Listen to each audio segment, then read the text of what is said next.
Good evening. We'd like to welcome everyone and thank you for joining us tonight to learn more about New Jersey DVRS, the Division of Vocational Rehabilitation Services.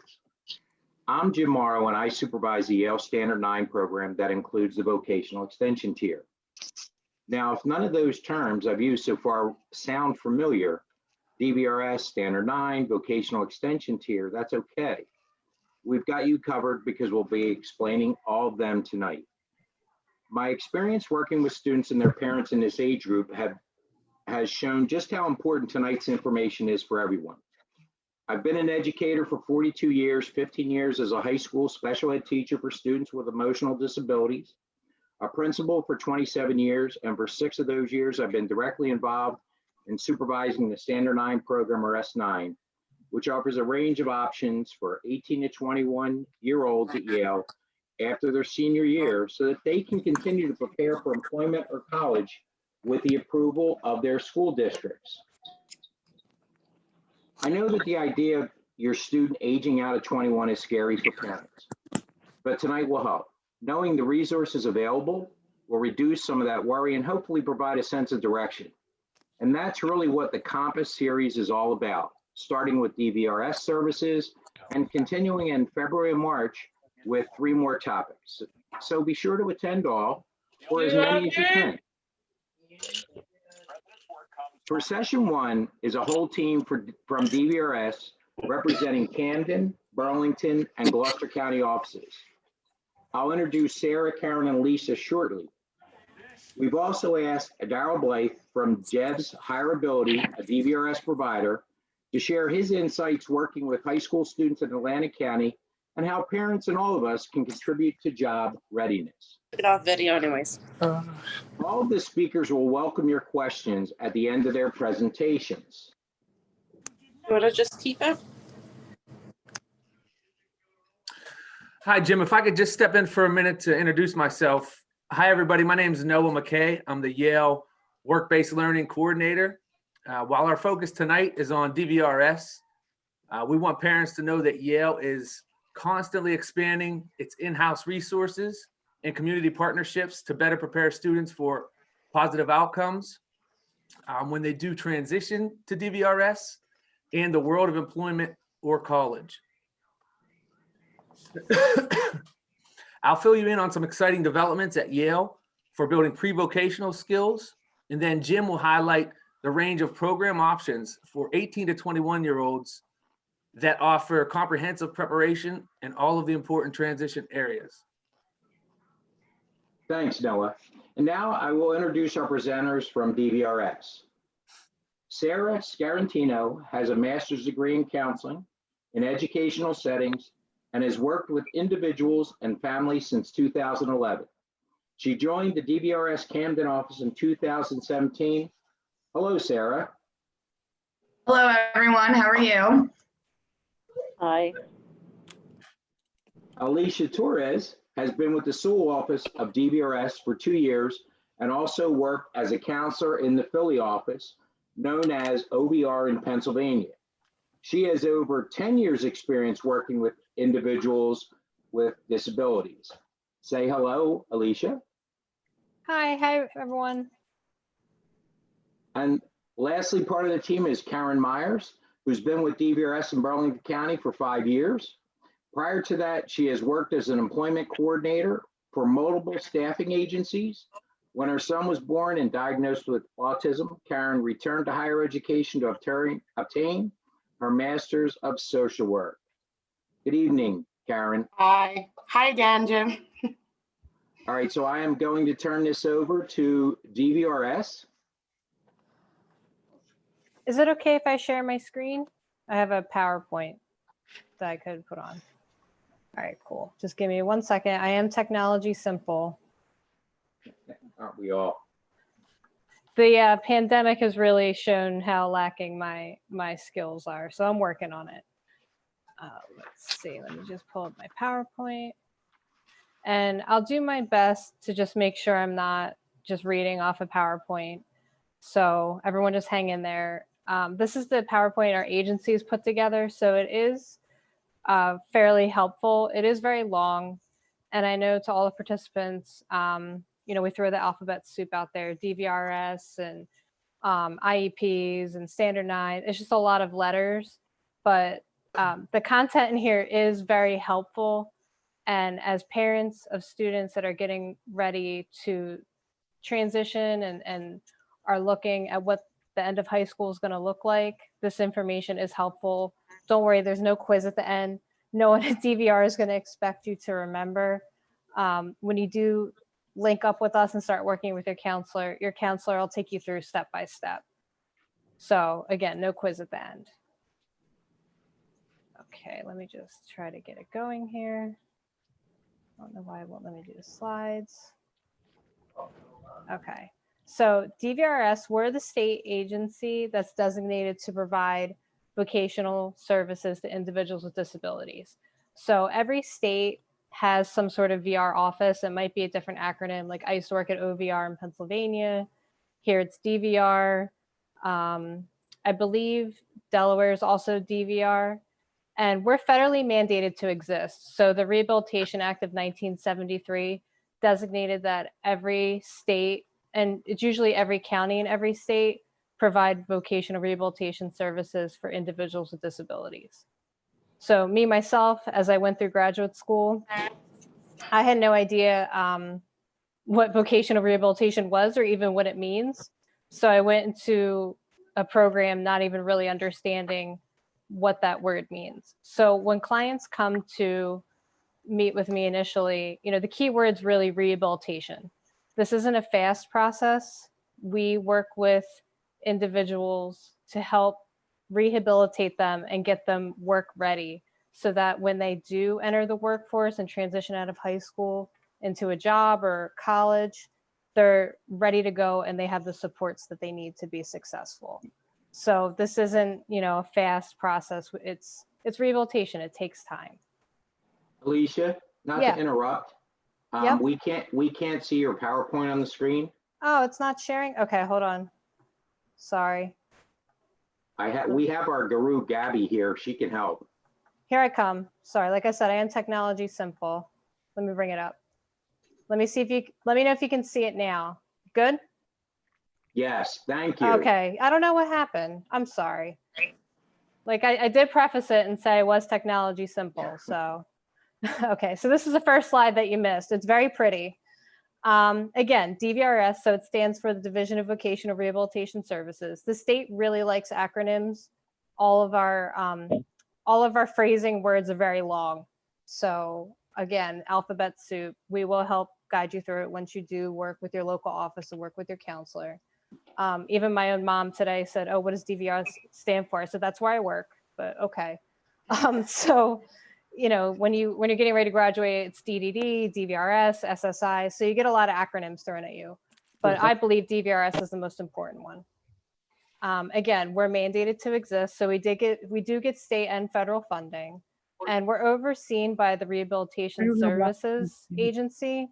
That's a part of the federal government, and that's our funding source federally. Huh? Okay, so the big push in 2014, there was a new law that came into effect called the Workforce Innovation and Opportunity Act, or WIOA. Again, more acronyms. And there were some really important changes that came about with this rule.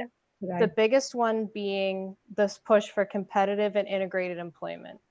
So traditionally and historically, individuals with disabilities have been kind of put in sheltered workshop settings or viewed that they can't work with everybody else.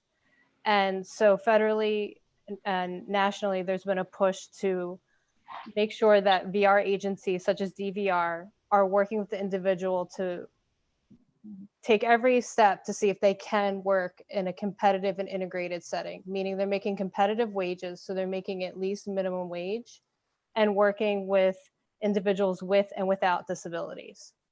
So that's really the push right now. And as an agency, we've developed some different assessments to work with individuals considered most significantly disabled that maybe have been in a sheltered setting to see if they are a candidate for that competitive and integrated employment. And the push is really the competitive wages. Traditionally, individuals in like a sheltered workshop setting are getting paid piece rate. So they're making sometimes as low as like $1 to $2 an hour. And again, all of our services are case by case. So everything that we're going to present to you today and talk about is very generalized. But just as the educational services and entitlements you guys have been receiving are individualized, our services are. So we really are looking at the whole individual. So again, this is just very general information, but when it comes time where you and your child are applying and working with the counselor, it's going to be individualized. And the other big push under the new law was the option for career advancement. So even when I first started working in Pennsylvania, if a client came to me and they already had a degree and they said, oh, I want to go back to school, the stance was always, we have a degree, you have transferable skills, you can get a job in that field or a comparable occupation. Like, we're not going to pay for more training. Now under WIOA, we have the ability to work with the individual to see if there's an opportunity for career advancement. Because a lot of advocacy groups were pushing and saying, well, why can't people with disabilities, advance? Why are they pigeonholed in? Everyone else gets the opportunity to like maybe advance, go back to school, higher ed. So that's also something that's pretty up and coming. It's newer. So we now are offered, case by case, but there are that option is available now under the new law. So who should be referred to DVRS, and this is why we're here presenting today. Prior to, again, going to grad school, I had no idea the service existed. And looking back, I was like, wow, I know so many people that could have benefited from this, but you don't know. And you don't know unless someone tells you. So essentially, individuals with disabilities who want to work or students with disabilities should be referred to DVRS. And the biggest component is employment. That's all. I joke with clients when they come to me. I'm like, I'm the employment lady. All we're going to talk about is work. So you have to want to work, or the services really aren't going to be beneficial. Okay, so as if I didn't get started, right? I didn't make this PowerPoint, so bear with me. So step one. So, what are the steps? You go to these IEP meetings and you hear DVR, transition, college, aging out at 21 or 18. So step one is the referral. So you meet with your child study team, case manager, teacher at the school, and they say you should apply to DVR. So every office you can just call and someone can do the referral over the phone. You can work with the county that you reside in. So I represent Gloucester County, Karen's in Burlington County, and Sarah covers Camden County.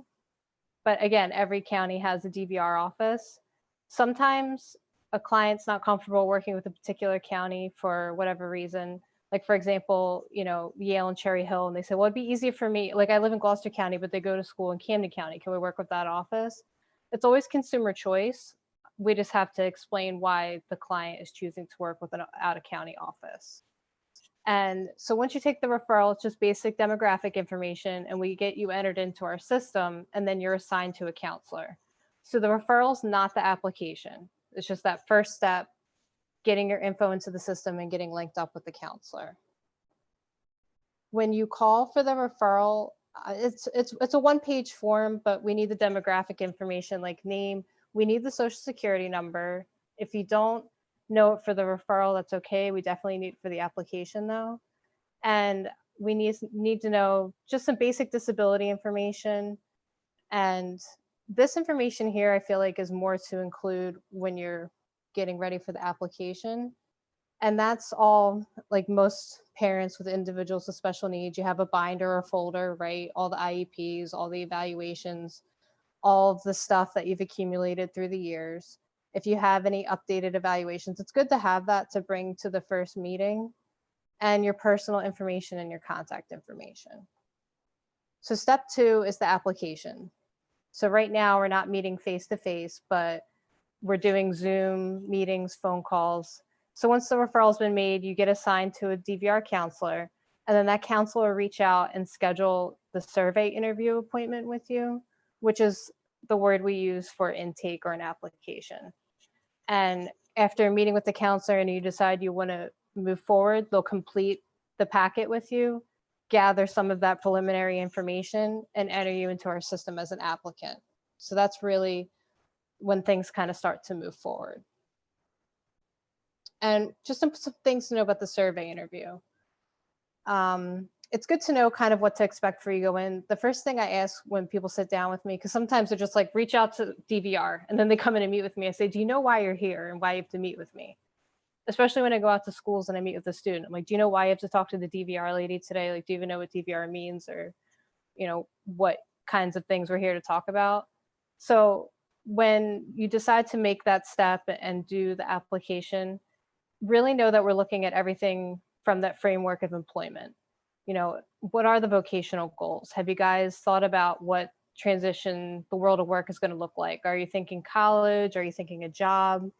And just some preliminary info about the individual's disability. Like, do you have any insight on what the strengths are, limitations?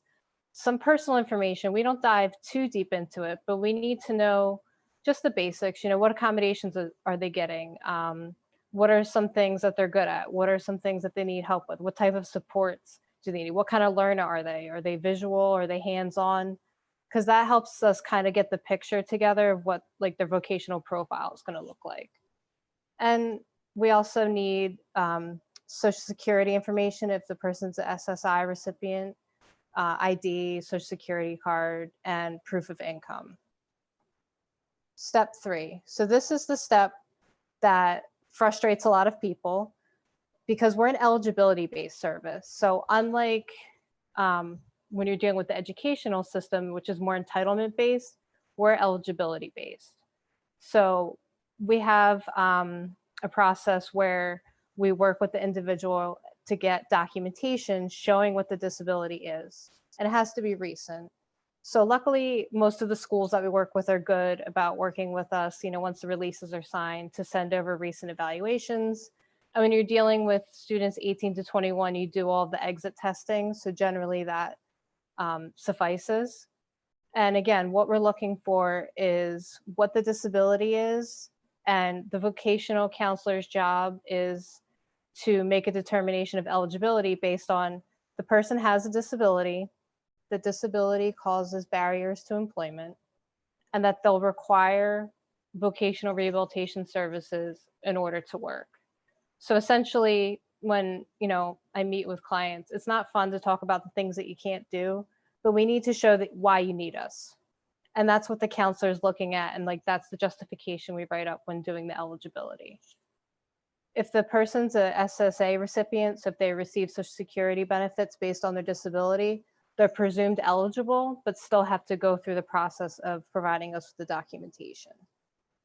So the timeline between step 1, the application, to eligibility is 60 days. So the counselor has 60 days from the date of application to work with the individual to get the documentation needed to do the eligibility determination. If the information isn't available, so things happen. Sometimes the person doesn't have medical insurance, they don't have a psychiatrist, a lot of different situations come up. We do have the ability to do diagnostic evaluations, and that's paid for by the agency to help with the eligibility determination. So the most common ones my office does is the physical. So we have some different like physical therapy evaluations that we can do to get the diagnostic information needed, psychological evaluations, learning disability evaluations, work capacity evaluations, and substance use disorder evaluations. So sometimes people get discouraged because they're like, well, I don't have the ability to get this and I'm too overwhelmed. Like, we'll help you through it. And these are the areas that we look at when doing the eligibility. So we need to know that the disability is there and that it causes limitation in at least 1 or 2 of these areas.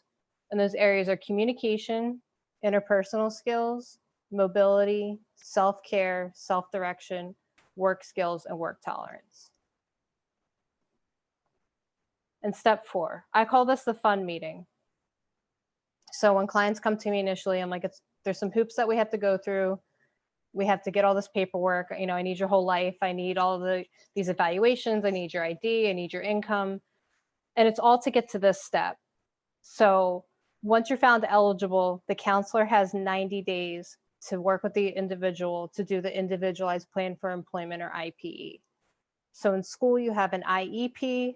When you're working with DVR, you have an IPE. It does get confusing, but essentially the IPE is the individualized plan for employment. So it's the employment plan. And this is the meeting when you get to sit down and come up with what the vocational goal is. What services are going to be needed to help the client get there? Who's going to pay for these services? Is it a cost service? Is it a no-cost service? Are there comparable benefits? And we set up the client's responsibilities and the agency's responsibilities. So it's like a contract, kind of. So when clients come to me, they say, oh, well, I didn't know I had to keep in contact with you once a month. I say, no, remember when we sat into the IPE, it outlined, you know, it was your responsibility to reach out to me once a month. You signed it. So it's really when you sit down with the person and develop what the plan's going to be that you work on together as a team. And that's when the client really starts to feel like they're working towards something, because now there's a goal, now there's a written agreement, and we know what services are going to be put in place. So that brings us to what services does DVR provide? You've been talking about work, but what does that look like? So the main service we provide, and the service that everybody gets from day one, is vocational counseling and guidance. So that's working with the DVR counselor and getting things like information and referral services, service coordination, career counseling, career guidance. That's a core service, and that's a no-cost service. Every plan that comes through DVR has the service listed on it because it's just the heart of what we do. We offer evaluations, so things like vocational evaluations, short-term evaluations, to see if the person is actually interested in employment and to help them develop a goal that's in line with their interests and abilities.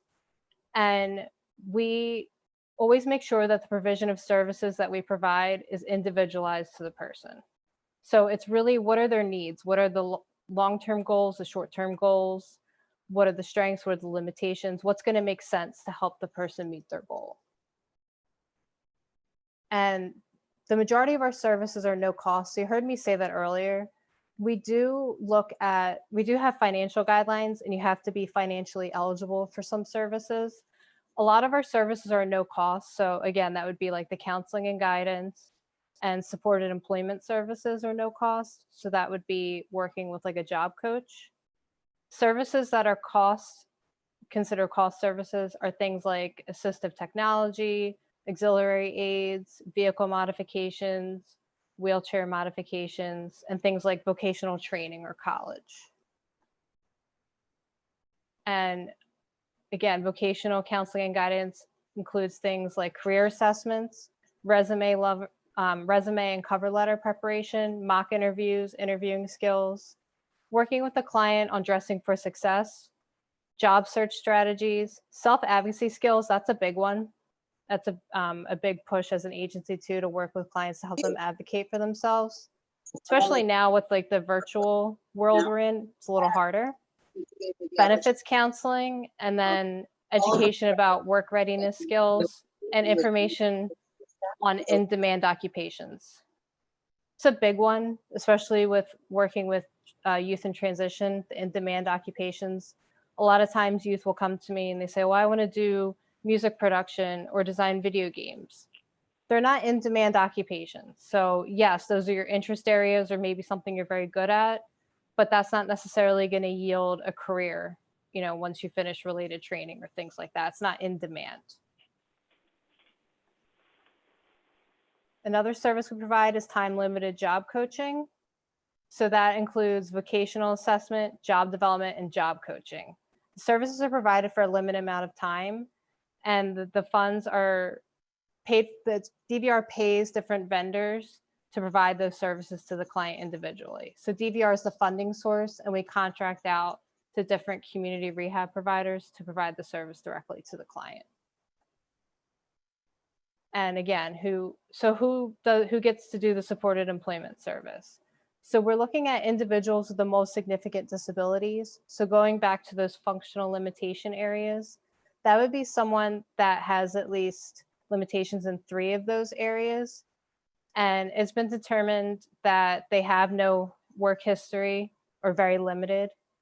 And that if they do have a work history, it's been very interrupted or in a minute, or there's a large gap.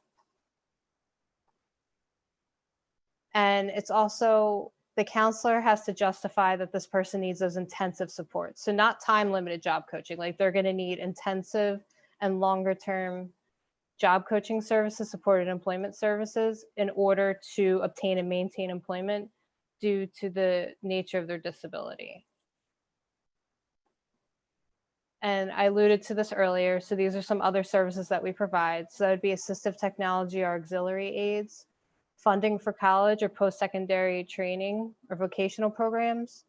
If someone needs tools or equipment for a job, so for example, if someone goes through cosmetology school and they're ready to start working, but they need like scissors, clippers, those basic equipment to get a chair set up in a salon, that's something that DVR could potentially assist with. And then time limited funding for specific type of therapies and more. You know, again, our services are individualized. It really depends on the person, the situation, the job goal, nature of their disability. So it's hard to kind of say everything that we do because it really varies client to client. And step 5. So this is the end game. This is what we're working for. And the amount of time from developing the IPE to the case closure, again, depends on the client. Sometimes people come to me and they say, oh, well, I need a job. You know, how long is this going to take? Well, you know, it depends. But really the end game is, yes, you'll get a job, but not just a job. We want to make sure it's the right job. So the goal is always that we work towards what we call successful closure. So that means that the consumer's case is closed when they've been working for 90 days and all of the services except for that vocational counseling and guidance have ended. So that means the job coach has faded away. They're able to do the job independently or with very minimal support, and they're on their own. And that being said, so when I check in with people and I'm like, oh, you know, you're at day 80, you know, we're almost at that 90 days. That doesn't mean you're gone from DVRS forever once you're closed successfully. People can reapply at any time. And we also offer post-employment services. So if something comes up disability related on the job and the case is closed and they just need something real quick, we have the opportunity to open up the case and post-employment, help them with the service, and then close it again. Also, a case can be closed when we don't have that successful, you know, they've been working for 90 days, successful closure. Things happen. Sometimes they're like, you know what, it's not the right time. I'm no longer interested, or I have medical stuff going on and I can't focus on trying to find a job right now. The case can be closed out and then the client can reapply at any time. And just some more important information. We recognize the employment first in New Jersey, and that's the initiative that promotes that competitive and integrated employment as the primary option given to people with significant disabilities. So again, that's working with individuals with disabilities to promote community-based employment, not employment such as sheltered workshops and things like that. Like that's not the first option that we're looking at. We're always going to try community-based employment first. And another important thing that came out of that WIOA law is pre-employment transition services, or PREETs. Again, more acronyms. This service is now available to students as young as 14, and it can go till 21. So there was a big push from advocacy groups again to make sure that VR services are engaged with youth in transition before they graduate, or even before that exit IEP. Because they found that once students graduate at 21, there was really, you know, a lack of services. There weren't as many successful outcomes. And research has shown that the earlier the intervention, the more successful the outcome. So again, as young as 14, as long as the student has an IEP or a 504, they can be referred to DVR for these pre-employment transition services. And these are services that really are geared to working with youth in transition to identify their career interests, and exploring the labor market. And these services are available only if the school is not providing them. So when someone is referred to us by a school district, we see, well, what vocational services are they receiving in school? And whatever they're not receiving in school, DVR can step in just to bridge the gap. So there's 5 core services that are offered under this pre-employment transition service umbrella.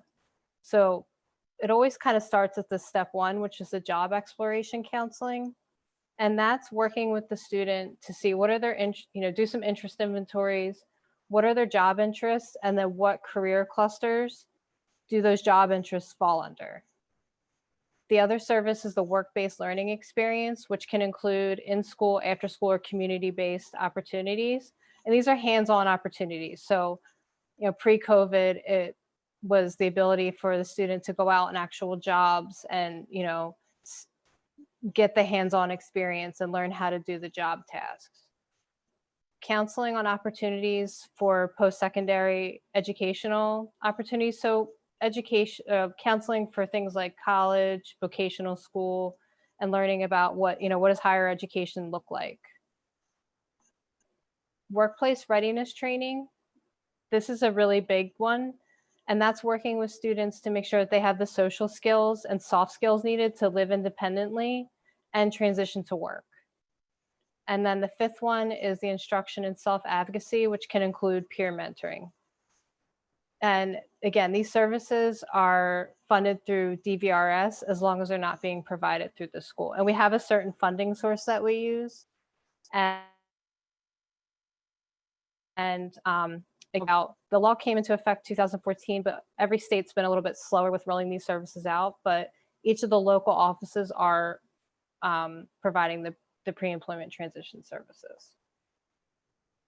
And again, this is more just about the financial responsibilities of VR agencies and the local education agencies. Again, if the school isn't providing the services, then DVR can step in. We always look at the comparable benefit first. So if there's a different funding source that can provide that service, that has to be utilized before DVR steps in. And then another important thing, and once you start working with DVR, I'm sure you'll hear about the Center for Independent Living. So every county has a Center for Independent Living. They're also mandated to exist under that Rehab Act of 1973. They're peer-run agencies that offer all different resources. I know the one in Gloucester County is wonderful. They cover Camden County and Gloucester County.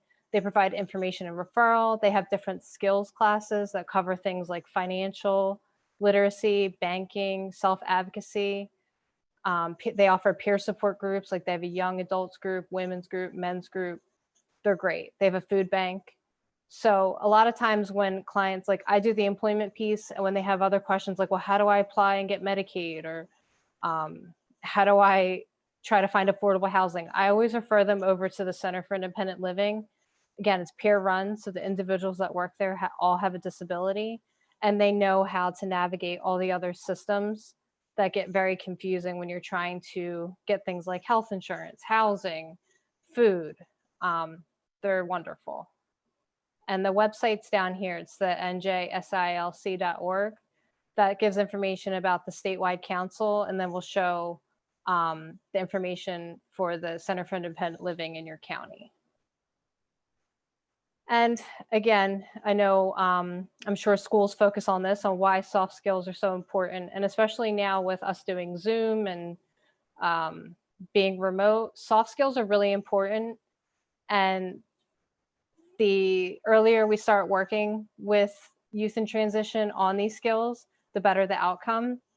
Because the labor market right now and the job market right now is so competitive. So it really sometimes just comes down to things as simple as, did the individual have good manners? Did they have a sense of humor?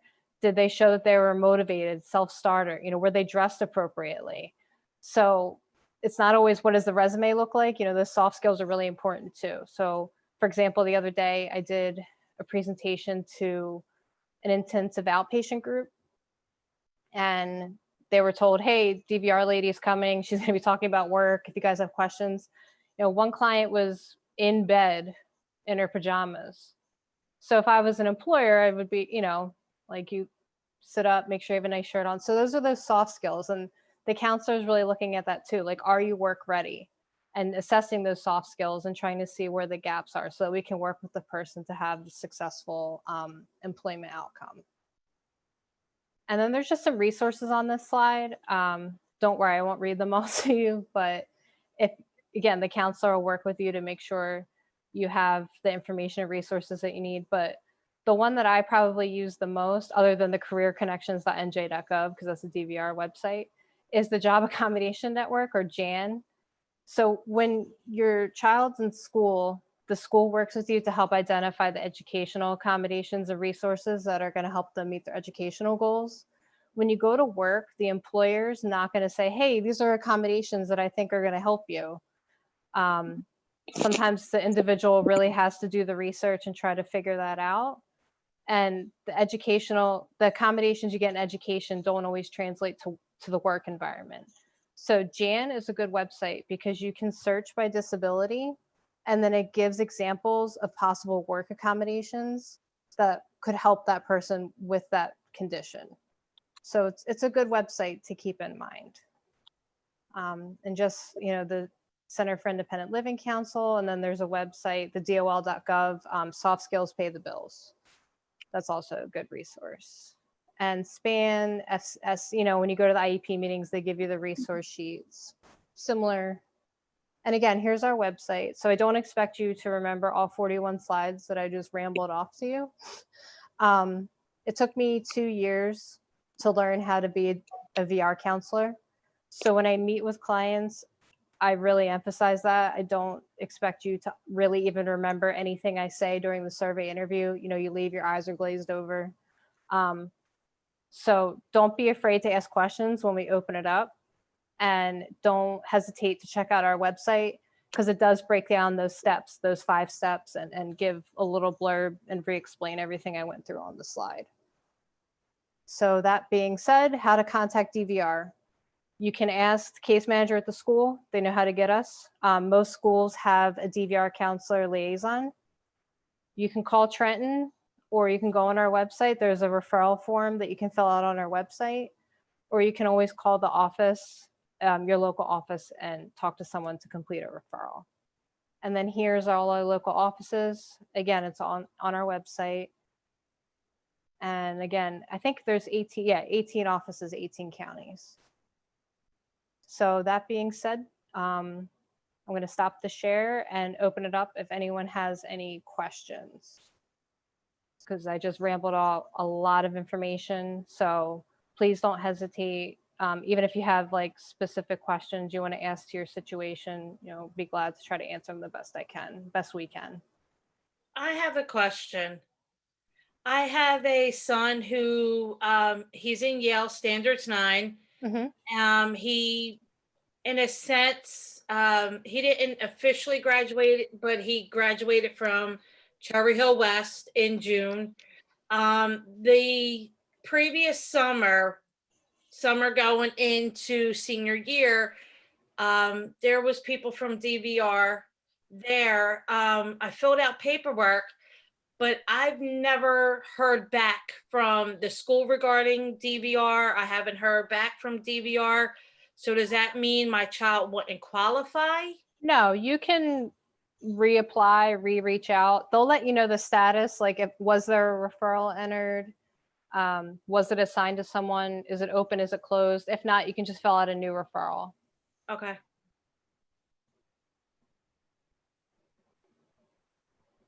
Anyone else? There's 3 of us counselors here. Even if it's county specific, we got you. Alicia, we've been answering questions in the chat as well. So. Oh, cool. Okay. Yeah, I didn't even see the chat. So thank you. As I was rambling on and on and on, I appreciate that. Oh, no, it was very informative.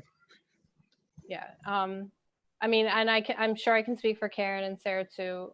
We really like what we do. Employment's so important. And with this age group, it's really, really important. My first job, I was working in a psychiatric office that specialized with individuals with intellectual disabilities. And I had just like an administrative role there. and I did referrals.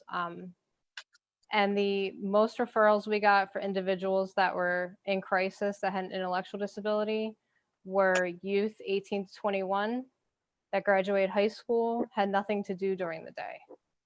So having, a transition plan, a clear path, making sure that there's a continuation of services is just so important. And employment's such a critical piece to your financial health, your mental health, your social life. What's the first thing someone asks you when they meet you? What do you do? And a lot of times, youth in transition, they're watching their friends go off to college or maybe siblings. And if they're not having a related experience, that can have a really negative impact. So it's just so important. These services are here. We're ready to work with you. And the schools really do a great job trying to make sure that there's a continuation of services. And it does get cumbersome trying to navigate everything. And you leave that exit IEP and they're like, okay, call Access Link, get Social Security, call DVR, get DDD. And you're like, I don't even, or get guardianship and get Medicaid. It's a lot.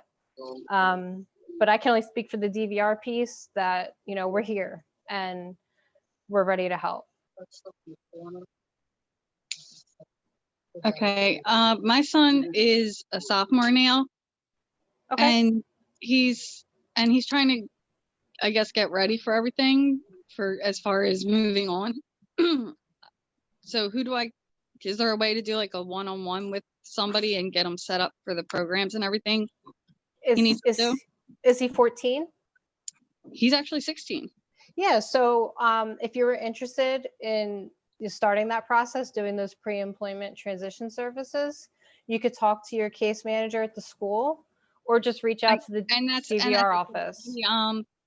He transferred in the middle of what was it, last year, right before the virus hit.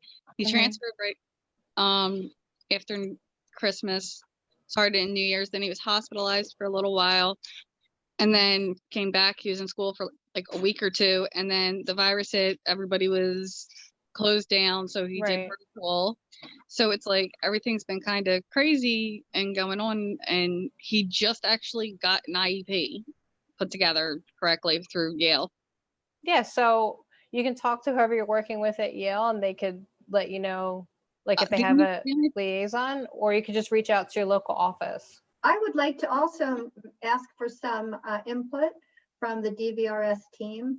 Occasionally, we have a young person who is exiting, aging out. They've been referred to DVRS, and from January of that final year until June, when we actually part ways, a lot is going on in a parent's life and in that young adult's life, and the referral is made.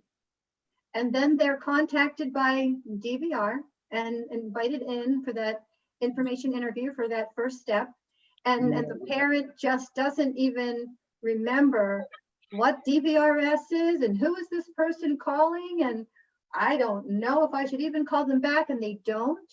And would you explain how that impacts the process and why it's really significant that the parents are prepared to be as responsive as possible, especially knowing how many young adults you are servicing, especially between, let's say, January and June of that aging out year?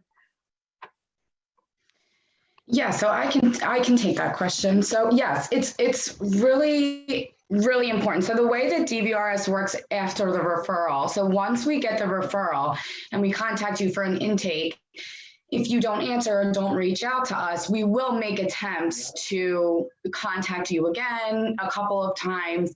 But if there's no response, we would just close the referral. And with COVID happening too, a lot of things have been kind of online and giving you a call. I've had a couple of families that I do contact and leave, a detailed message. Once we get back in touch, I always love to explain, because like Alicia said, there's so many different, DVRS, DDD, SSI. So it does get really, really overwhelming. But it is so important to get in contact with us and talk to us so that we can help you through all of those processes, the vocational process, and then, thereafter. If you have any questions, again, like Alicia says, you can contact our local office or, anytime even after graduation. So if you change your mind and say, oh, I remember those DVR people, I want to give them a call, you can absolutely contact your local office. And as long as you have a diagnosed disability, you're potentially eligible for DVR services ongoingly after high school into your adult years and beyond.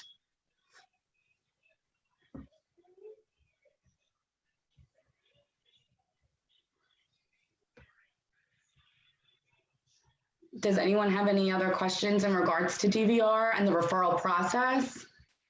Well, I do see another question from a parent who said that they have a senior at Yale and they were not aware that DVRS was available to him before senior year. And would that parent be able to, in the chat, just say what campus? Yes, hi, can you hear me? Hi, Bernadette. Hi, Yes. how are you? I was Good. trying not to interrupt anybody. No, that's fine. Yeah, so campus is Cherry Hill, Good. and Okay. or no, I'm not Cherry Hill, I'm sorry, Ellisburg. Ellisburg. Okay. So All what I it's can just- explain, yeah, and I'm sorry. I just want to go back to something that Alicia pointed out. When a school provides services, whether it's work-based learning and job coaching, and we do annual assessments, if the campus has all of those services that would be duplicating what DVRS would provide to a high school student, DVRS is not able to duplicate any services. So therefore, they would be able, certainly I'm going to let them chime in, but I just want you to know that, for example, we have one campus, and you'll hear from them shortly, where they do not have a job coaching staff. So those students would have to tap in to DVRS for the pre-ed monies to be able to get the job coaching and some of those other services. But Cherry Hill is not one of those campuses. We have a very extensive transition program, and we'll explain a little bit more about that in a segment to come. But Alicia or Karen? Yeah, I was gonna just add to that. So I have some schools that I'm a liaison to that have no transition services. So those are really the schools where we're getting it out there early, making sure these 5 services are being offered. Okay. When I get a referral from Yale, there's really not much I can offer because they're getting everything at Yale. They have a really good transition program, and those 5 services are being offered. So typically DVR would get involved is when we're preparing for the exit to make sure that there's a continuation of service so that they're getting set up for the world of work from their transition at Yale. Yeah, because that's my that's what I'm nervous about. He's about to turn 18 and graduating from high school, and he has very bad social anxiety. Doesn't like, if for a job, he's done like through counseling programs, he's done like working at camps, helping out children, like he's very hands-on. But when it comes to just something quick, it's hard for him to just go into the field. He definitely needs guidance. So I thought, if he could have had this sooner, that would have been great. But I don't know, like, what's happening. Are they doing hands-on throughout this pandemic? Like, how's that going to work out? Like, what's going to be the positive effect out of this? From DVR, Well, if the DVRs, you guys are supplying it towards, or you guys are working with Yale School for this, right? So we consult and work together. Yes. But we're a separate entity. So as far as the services, as far as the services we're providing, we're still providing the same services we were prior to the pandemic. It just might look a little different. Like maybe a lot of the meetings are now virtual, but our job coaches are, working with clients and going out on the job with them. And just like before, as long as all the COVID and safety precautions are being taken. Again, it's case by case, so it's hard to kind of generalize. Yeah. No, I Um, agree. Just he has a hard time just even having paint. He just like virtual. He just not a Yeah. virtual person. That's why more hands-on for him. Right. And I'm hoping that he has that opportunity, especially with it being senior year for him. I don't want him coming out of senior year and he doesn't know what to do. And that's a scary thought. So, Well, hang in there with us tonight because you're going to hear more information. Noah McKay will also be presenting. He's our work-based learning coordinator. He also works with students at the Ellisburg campus, and I'm sure he's already made a note of your name, Mrs. Diller. So it's great that everyone's bringing out all of these concerns and issues, because I think we all realize that COVID has certainly compromised some of the kinds of experiences that we love our students to be able to have, especially as they're approaching that aging out year. yeah. And is he remote or is he in person right now? He's hybrid. He's a hybrid. Yes. Okay. Definitely, because doing just straight remote was very different. And that's good. So that means that those students that are coming in person are definitely eligible to participate in a lot of the activities that we'll be talking about shortly, and certainly internal paid jobs, green vision, all of those opportunities that are part of the Yale program. And I'm thrilled that so many parents are here tonight to find out about them, because I'm sure your students don't go home and tell you about them. So that's one of the things we're here to do for you tonight. So yeah, thank you. All right, well, thank you so much. Sure.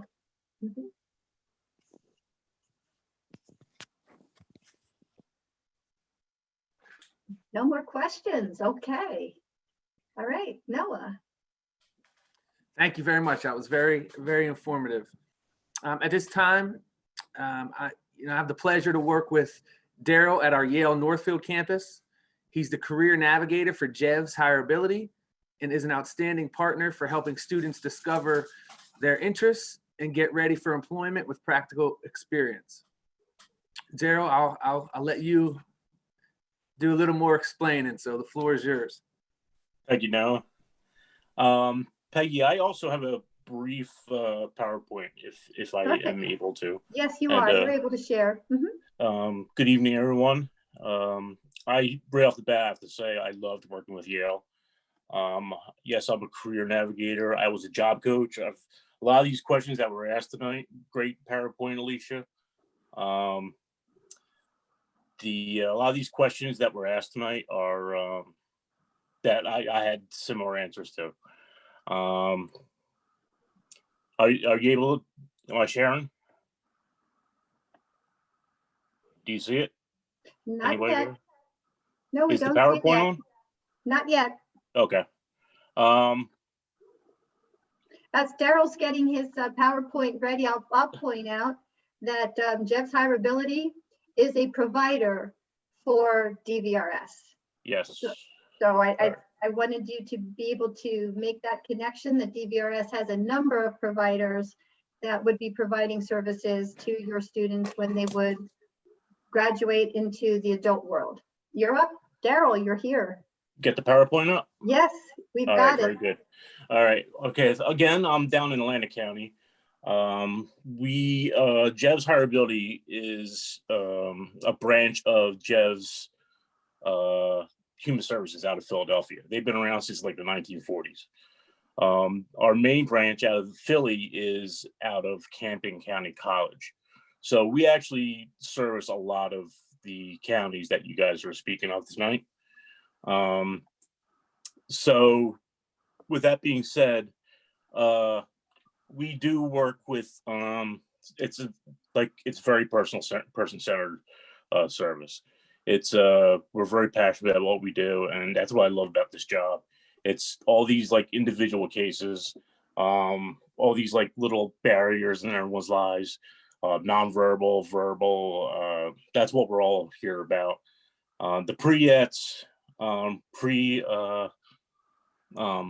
employment transitional services are We can meet with students in groups from like 8, 6 to down to 1. We have about 10 schools down here in Atlantic and Cape May County that we've worked with. So with the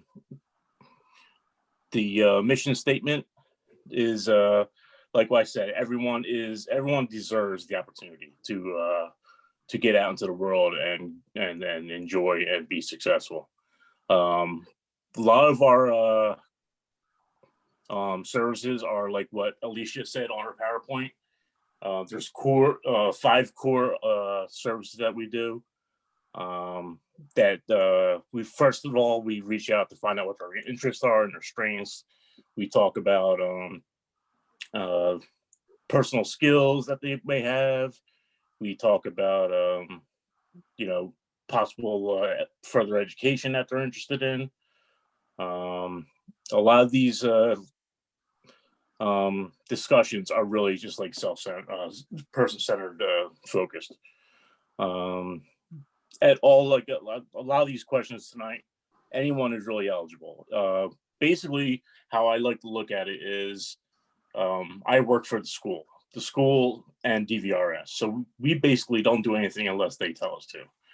So some of these services, the students can have all 5 services, or just like what someone mentioned, some of the schools may provide a certain service, and then DVRS will ask us to step in and do any other services. Like the workplace readiness training, that could be anywhere from boundaries in the workplace, barriers in the workplace. We have a career interest survey. If someone isn't really sure what they want to do, the survey will help them get centered and focus on something in particular. A lot of students end up in a field where they help others. That and technology, the youngsters today. So workplace readiness training. First, Alicia also mentioned it's first impressions, how to have a job interview. We do mock interviews, job applications. We do resumes together. Sometimes students don't think they have anything to put on a resume, and sometimes we sit there for 45 minutes and we can really make a resume they never knew they had in them. It's fun. I love working with students. We do interview reflections, job interview questions, listening and communication skills, self-advocacy instructions. I put these in order, usually the way we address them, because you want to get them ready for work, first of all. But self-advocacy is important. I tell everybody that self-advocacy is really a part of all this stuff. Self-advocacy is, we talk about what is self-advocacy.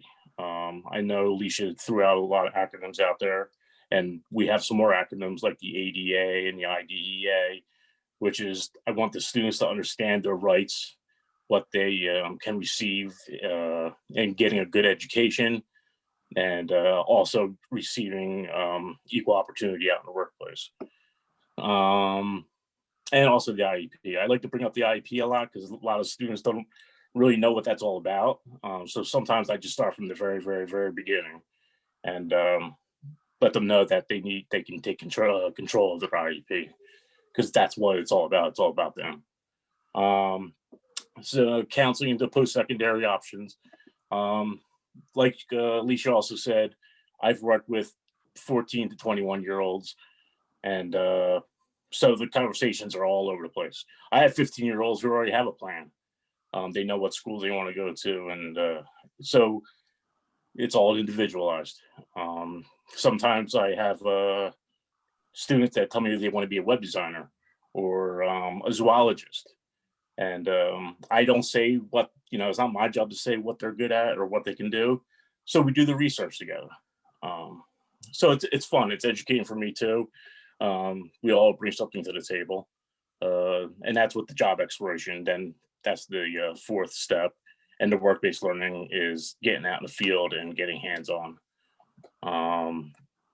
Let's see, like we just addressed the strengths, the interests Self-advocacy is in everything we do. My company, we have 3 staff members down here in Atlantic County. We have a company vehicle that we do transportation training, but we also use the van if need be. Sometimes students need to get proper, paperwork like state IDs and stuff like that. We help them with. We have all those conversations. I have the families. The families are very important. We're getting new clients and students every day. And we DVRS down here in Atlantic and Cape County, we do a great job working together. We address these services to the family as a whole. And my company, the Jevs, we actually report to DVRS on a monthly basis. And we obviously grow, we have strong relationships with the schools we work with. As I worked with Noah very much last year. Let's see, partnerships, communities. So we have, if we're not in the classroom, we're usually out in the community, the Jev staff. So we have, these are just some people down here that help us out every year. Habitat for Humanity. This is like a hands-on experience portion of the program. Like Clayton self-storage. There's so many neat things that the students can learn between doing inventory, doing fire inspection, fire extinguisher inspections, like all these little things. And we try to do everything. We try to hit all kinds of fields, like self-storage, like I just mentioned a couple of things there. King's Bowling, there's a restaurant in there. There's the register. There's multiple things, a kitchen. They can, there's all kinds of stuff. They take them behind the bowling alley and show them how it works and stuff like that, like to be a mechanic. So all this stuff is, it's really individualized, and it's really particular to the person. Now, especially with this COVID-19, and that was the most recent question that was asked. We are prepared for everything. I think this last year has made us stronger and closer to the community. We provide all of it, in person and virtual services. I have a school now that I go to Tuesdays and Thursdays, and then I have other students that I meet with, like one right after the other, on Zoom.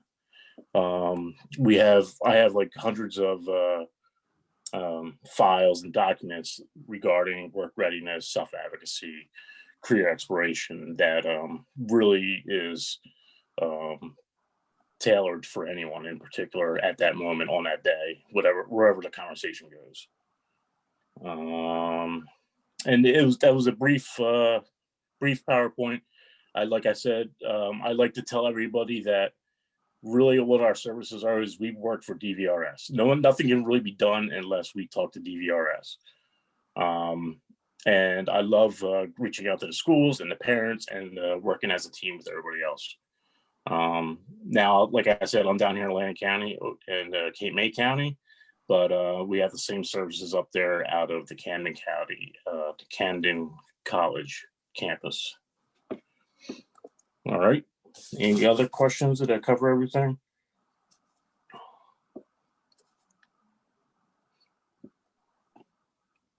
No other questions for Daryl? Okay. What's that? No, I was just asking if there were any other questions for you. Yeah. Well, I do have a question. Can you hear me? Yes. Are we actually going to get a copy of this slideshow at the same time sent to us? I could provide it to Peggy and then she can or I can leave my information in the chat and people can reach out to me, and then I can talk to the Jev staff for each county. Okay, thank you. I really appreciate it. Sure. Thank you. Okay, perfect. Thank you, Daryl. We really appreciate that. Thanks, Noah. At this time, I mentioned earlier that I'd like to tell you about some of our in-house resources at Yale. Miss Gabby, if you could please, and by the way, Miss Gabby is our tech expert, so she's going to help us out a bit today. Miss Gabby, if you could please put up slide 2.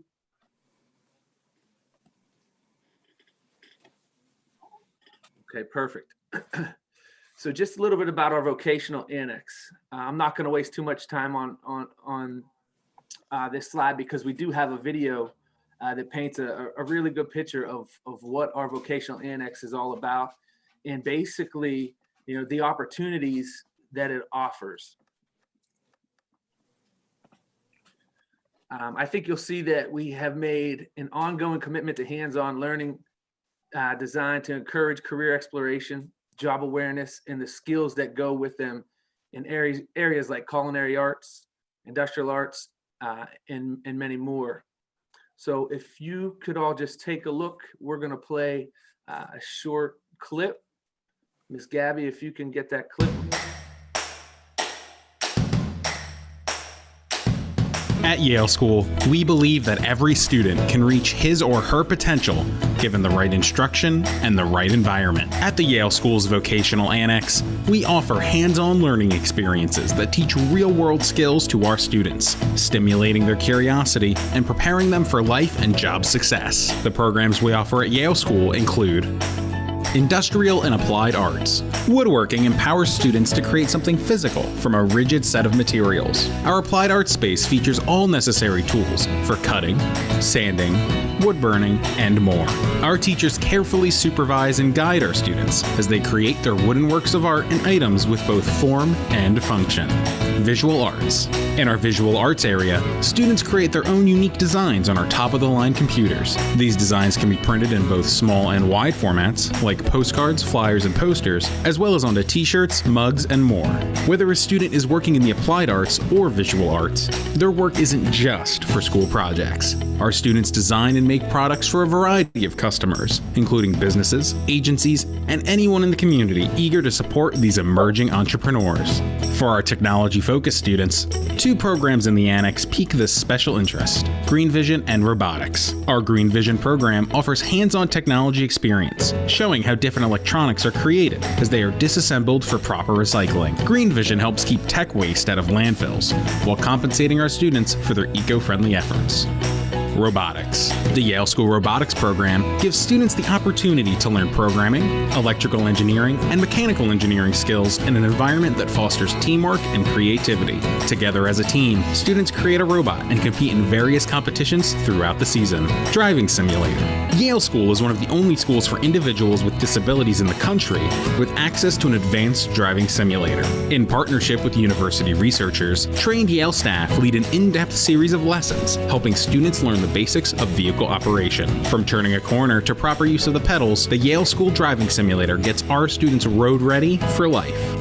Kitchen. At the Yale School Annex, students have the opportunity to cook in a top-of-the-line industrial kitchen alongside staff certified in professional culinary arts. In the kitchen, students learn skills with career potential that will also help them in everyday life. Additionally, Yale students are able to further their culinary preparation with Serve Safe certificate training administered by the U.S. National Restaurant Association. Music and art. Music and performing arts inspires self-expression through creativity. Just minutes from the Annex, Yale School offers a music and performing arts program that teaches students the basics of the craft, while encouraging them to consider career pathways in the arts. Paxton Patterson Learning System. To assess interests and develop job awareness, the Annex provides opportunities for students using the Paxton Patterson Learning System. Through computer-based instruction combined with hands-on activities, career-specific modules teach students skills for a variety of vocations, such as veterinary services, forensic science, animation, the trades, digital manufacturing, and more. Paxton Patterson transforms the exploration process by exposing students to the practical and professional skills used within a career cluster.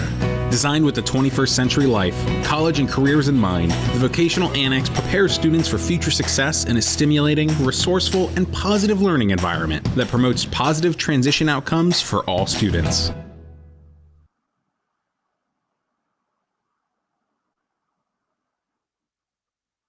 Muted. Sorry, I was still muted. So along with our vocational annex, we recently expanded and have a second location now that's just a few blocks away. We moved some of the equipment, but we also purchased additional equipment. Miss Gabby, if you could share slide 3.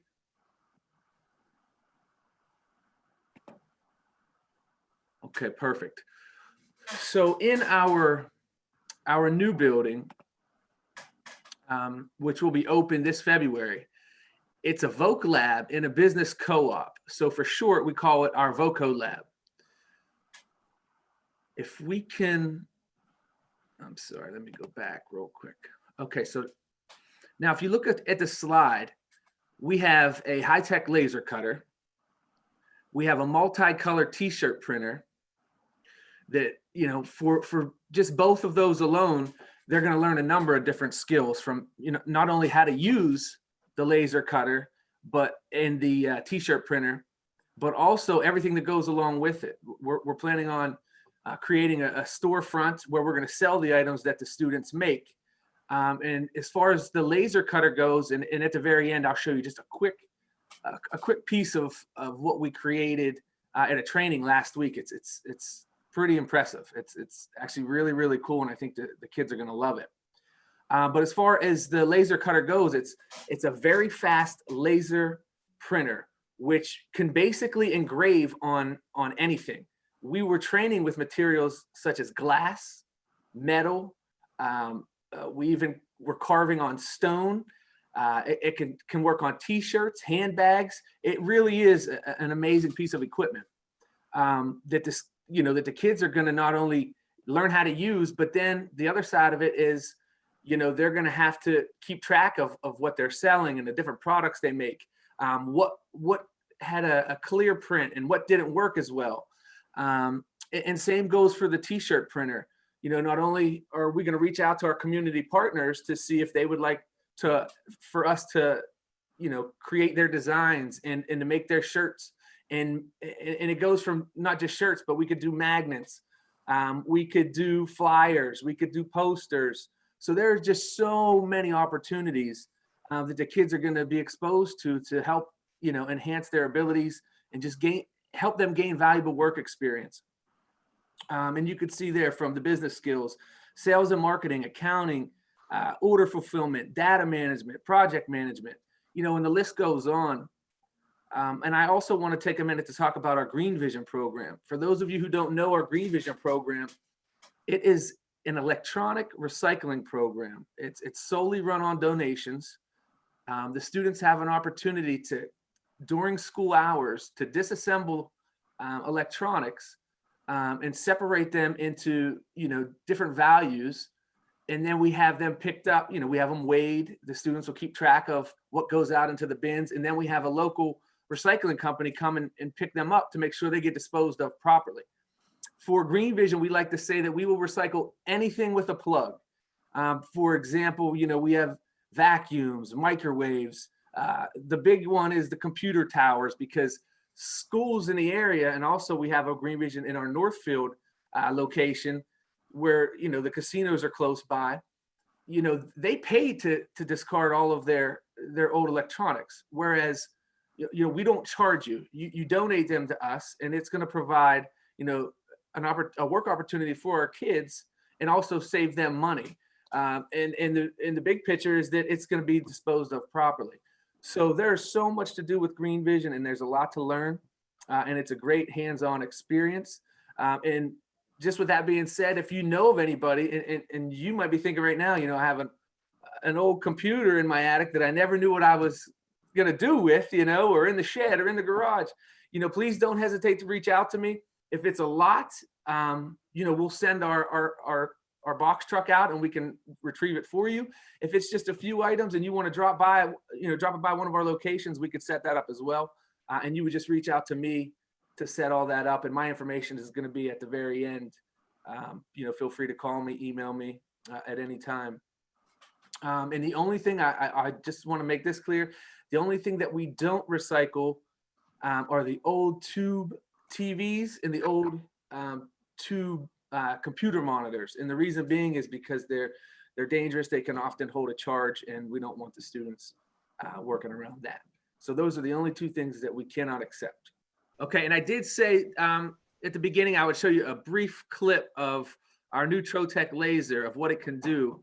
So I promise it'll be very fast, but it's very impressive. So Miss Gabby, if you could put that clip up.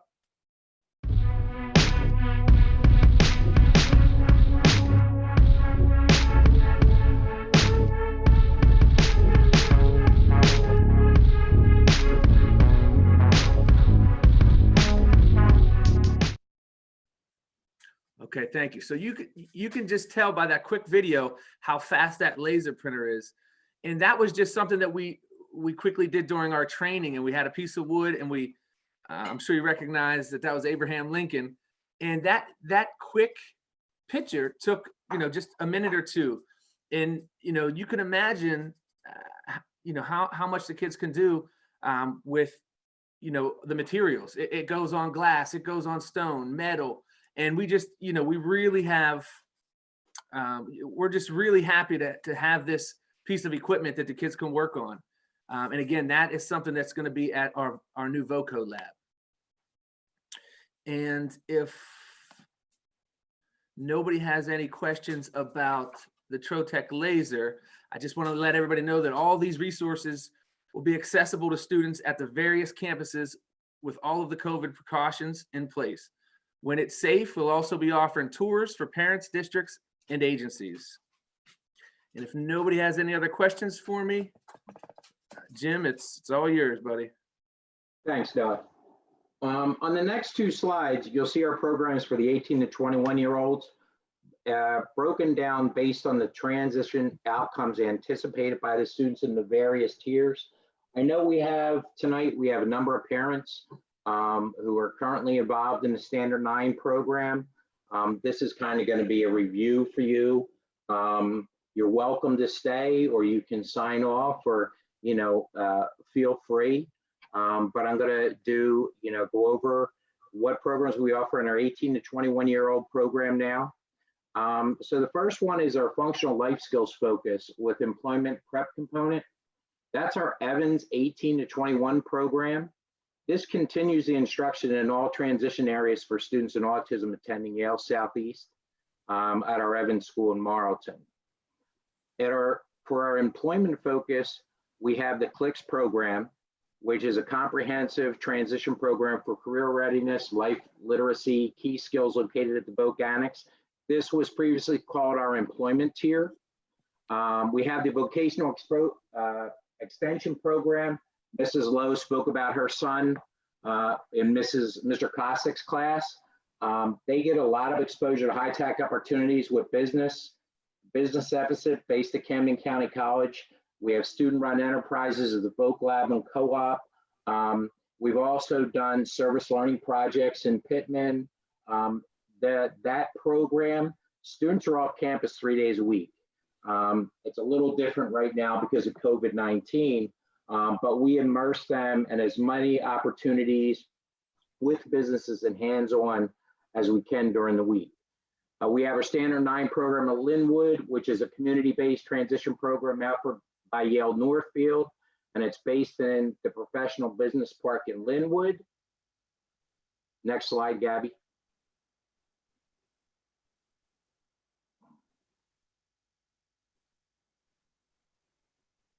And we have our career and career exploration. The exploration tier is located at Camden County College.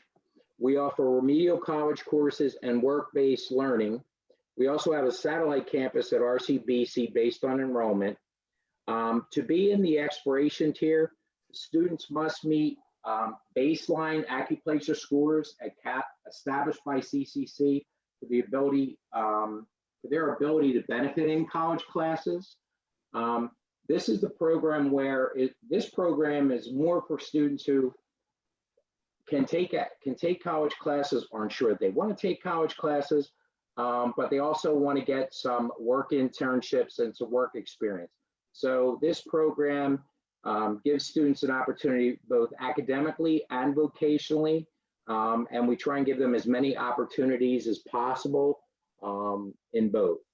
The college readiness program, the scholars tier, this develops academic maturity and organizational skills for those at college level in at least one area of the AccuPlacer test. What that means is when a student takes the AccuPlacer test measures English, writing, and math.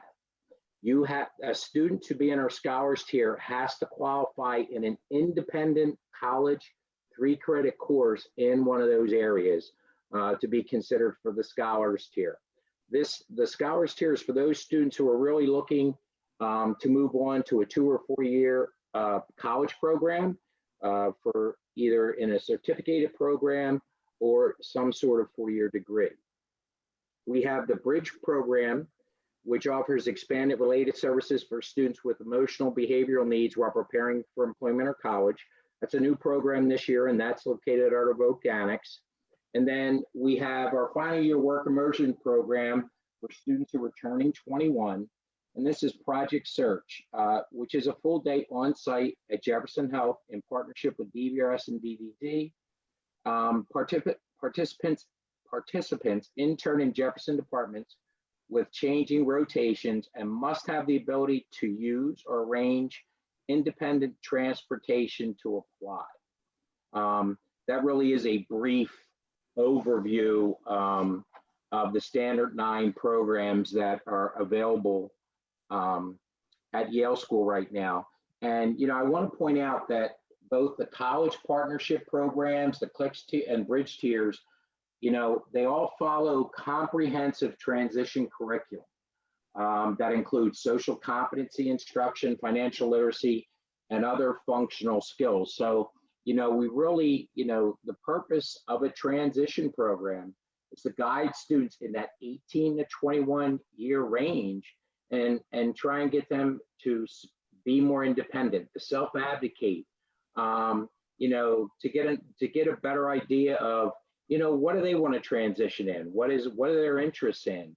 You know, there's a lot that goes on with all of us when we were 18 to 21. I mean, that was a lot of years ago.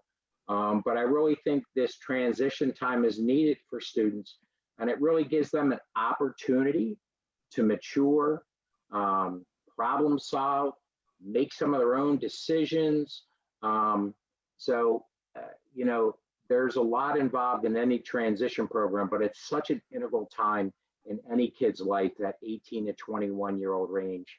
You know, because kids are going to change their mind thousands of times, what they want to be, what they want to do, those kinds of things. So at least here, we're trying to guide them in their direction. It's their program. We look to meet their needs. You know, do you have any questions at this time? And if you take a look at your screen, you'll be able to see the contact information for DVRS, for Karen, Alicia, and Sarah. And also, if you are an Atlantic County parent with someone attending Northfield, that is Daryl Blythe's information from Jeff's Hireability. And you'll see the next slide is pretty detailed. But you can pick out those names. James Morrow did our introduction tonight and talked about the Standard 9 program. Noah's our work-based learning coordinator. Andrea Damiani wasn't joining us tonight, but if you have interest in the CLICS program at the Annex or the Bridge program with those extended services, or Standard 9 for possibly just to talk about whether or not your child, your son, your daughter might be a candidate for any of those Standard 9 options. Andrea Damiani does all admissions and she'll be able to help you out. Jim Morrow is also an excellent resource if you do have questions about those tiers. Adriana is our transition coordinator. She works with a number of campuses, including Ellisburg, but she is based at the Cherry Hill campus. Rebecca Forrestal is at the Evans campus. Barry Walker, Standard 9 at Linwood. Myself with Project Search. And Jacqueline, are you still with us? Jacqueline Freund? She's not here right now. I'm sorry. Oh, that's okay. All right. Well, Jacqueline's name should have been on here. So if you are a parent interested in Northfield, please reach out to me so I can connect you with Jackie Freund.